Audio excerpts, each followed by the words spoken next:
This is the Lone Creator YouTube. We hope this video helps. You begin by confirming the essentials: 8 GB RAM and 50 GB free storage. This ensures Zomeo runs smoothly. Once done, create your account and complete email verification and 2FA. This secures your workspace. Next, download the installer and run it as administrator or with elevated privileges, accept permissions, and keep the default install path so plugins resolve quickly. Make sure to restart the machine if prompted, because drivers and background services need to initialize before you open Zomeo.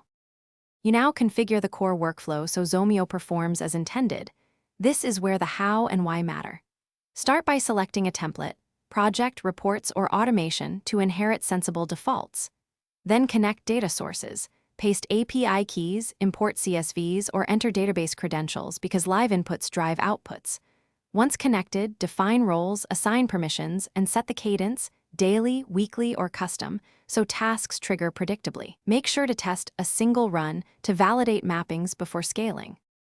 You finish by validating and locking the project into production-ready state.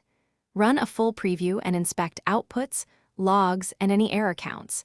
This confirms that mappings and transformations produce expected results. Enable autosave and set backups to 24 hours, then export the config so you can restore or replicate environments.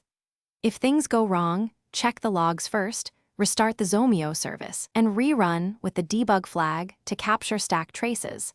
This usually reveals misconfigured connectors. Thanks for watching. Consider subscribing if we helped you.